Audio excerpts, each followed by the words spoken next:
A clown-fighting champion, a coffin-stealing heel, and the greatest tag team of all time. These WWE superstars made their mark in the ring and will never be forgotten. Balls Mahoney, real name Jonathan Reckner, is an ECW legend. He was most known for wielding custom steel chairs for his matches and entering the ring with AC/DC's fan-favorite song, Big Balls. He also formed a tag team in ECW with Axl Rotten, and the team was aptly named the Hardcore Chair-Swingin' Freaks. Needless to say, Reckner embraced the extreme side of wrestling to the fullest extent possible. Reckner had a few stints in WWE as well, including with WWE's revived ECW brand in the mid-2000s. He wasn't given a ton of opportunities to shine with the company, but he did have a notable storyline with Kelly Kelly where the two formed an on-screen relationship. Unfortunately, like many former wrestlers, Reckner's life was cut way too short. Reckner died of a heart attack at the age of 44 in April of 2016. After his death, it was discovered that Reckner also suffered from chronic traumatic encephalopathy, a degenerative brain disease which has affected several athletes who play football and combat sports. Ray Traylor Jr. was once a corrections officer in Cobb County, Georgia, and he used that experience to form a memorable gimmick in the ring. He was a fan-beloved babyface and a disgusting heel at different points in his career, making him one of the WWE's best characters in the 90s. Traylor became Big Boss Man in 1988 with the then WWF, notably using police-themed weapons such as handcuffs and a nightstick. During his first run with the WWF, Traylor feuded with legends like Hulk Hogan, Macho Man Randy Savage, and Bobby the Brain Heenan. He later competed in WCW as The Boss in the 90s before rejoining the WWF during the company's famous Attitude Era.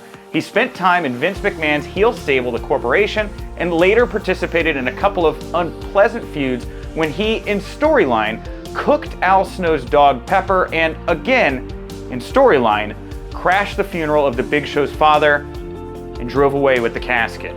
Traylor eventually fizzled out in WWE, but his legendary status has lived on. He unexpectedly passed away at the age of 41 in September 2004 due to a heart attack, but the WWE posthumously inducted Traylor into the WWE Hall of Fame in 2016.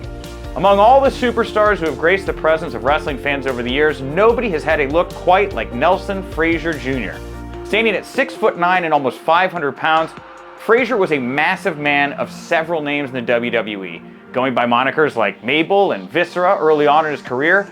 Known for his terrifying big splash finisher, Frazier left his mark in the business by winning the then WWF's 1995 King of the Ring tournament and challenging Diesel for the WWF Championship later that year at SummerSlam. He later rebranded himself as Big Daddy V during his second stint with WWE, dubbing himself the world's largest love machine and partaking in a racy storyline with ring announcer Lillian Garcia. In February 2014, Frazier died of a heart attack at the age of 43.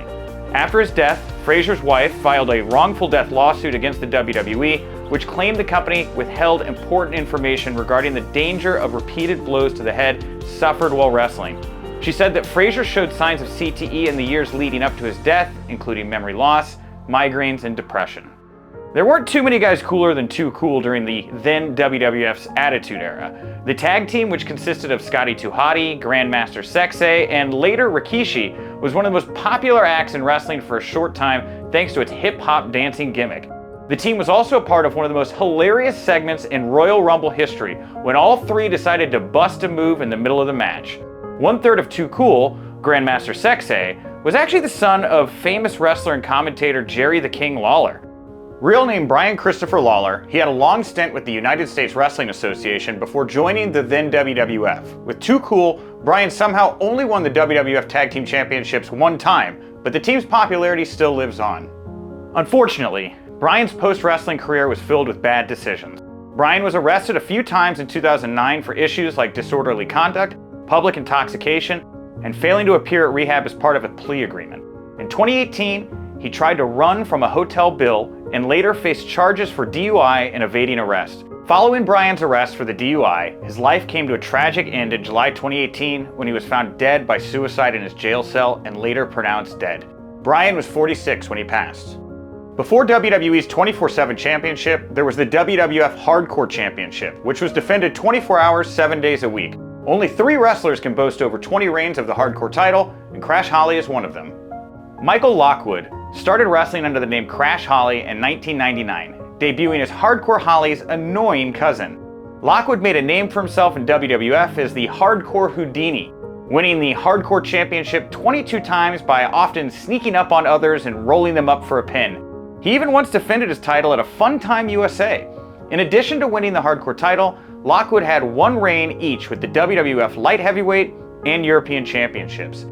In November 2003, Lockwood was found dead in the home of wrestler Stevie Richards at the age of 32. His death was ruled a suicide. At 6'5" and 260 pounds, Lance Cade had the size and the look. Unfortunately, the WWE just couldn't quite figure out what to do with him.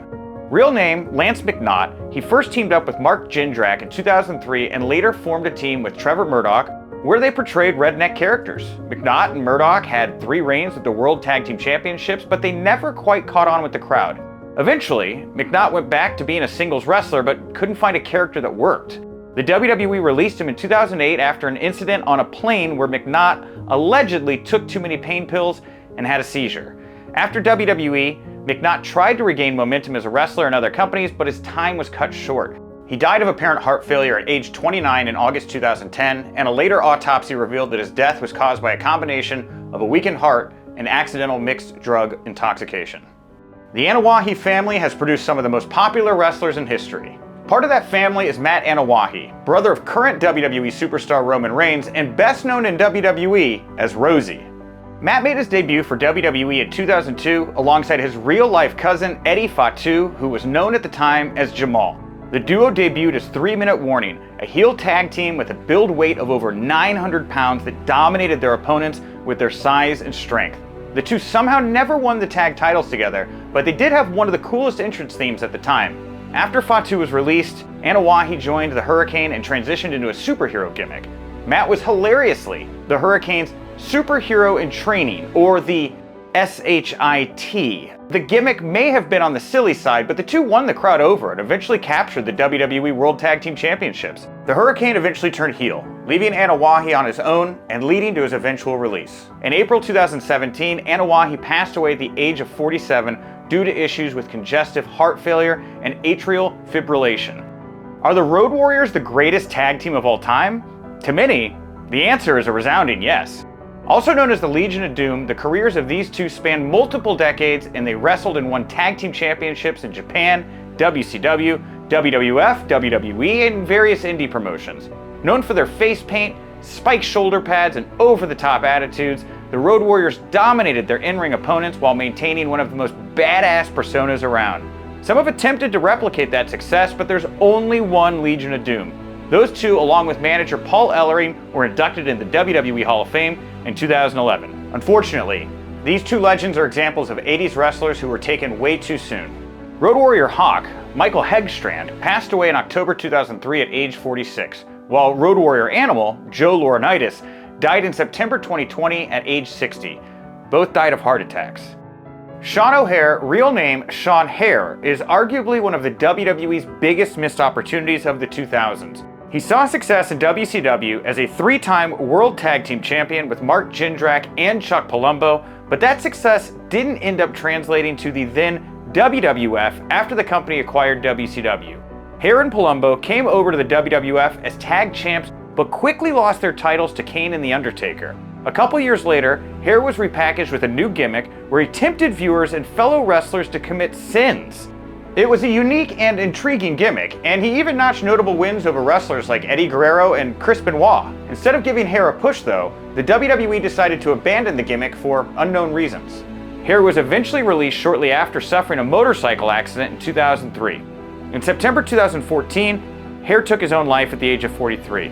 It turns out that Hare had battled depression and substance abuse and had gone to WWE-sponsored rehab several times throughout his career. Andrew Martin, known as Test in the then WWF, may not have reached his full in-ring potential, but he had a solid run and was a key part of some memorable storylines. Martin's story in the then WWF is sort of a what if. He was a focal point of a popular late 90s storyline where he was supposed to marry Stephanie McMahon, but Triple H interrupted those plans when he revealed that he had, in storyline, drugged McMahon and married her himself. It always seemed like Martin was due for a big push, but never quite received one. He did have some accomplishments though. He held the Intercontinental, European, Hardcore, and Tag Team Championships during his time with the then WWF. He was eventually suspended by the company for violating the company's wellness policy and was later released.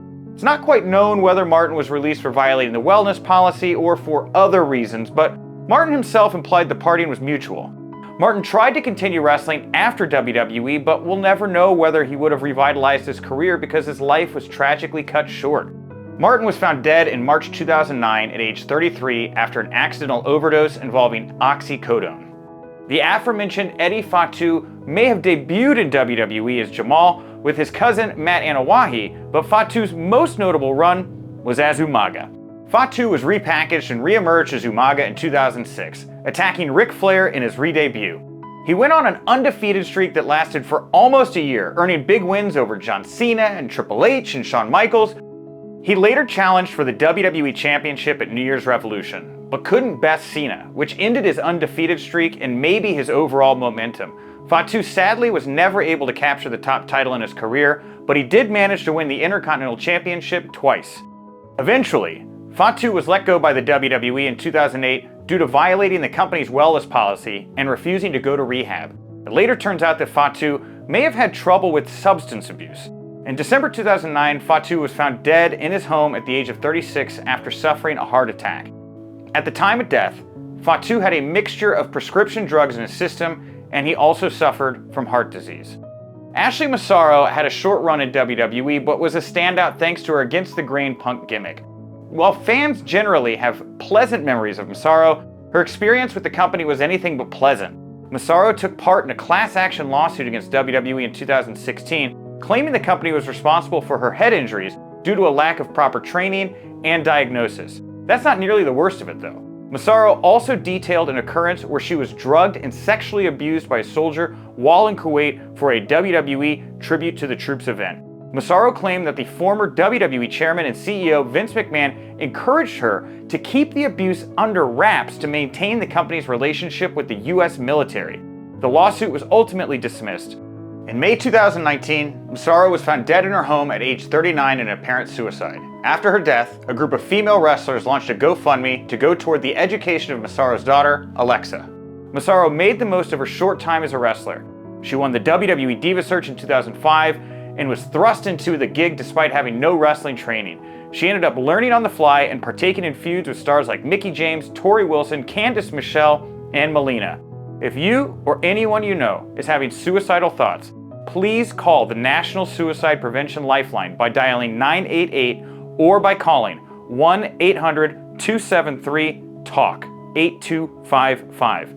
If you or anyone you know is struggling with addiction issues, help is available. Visit the Substance Abuse and Mental Health Services Administration's website or contact SAMHSA's National Helpline at 1-800-662-HELP. That's 1-800-662-4357.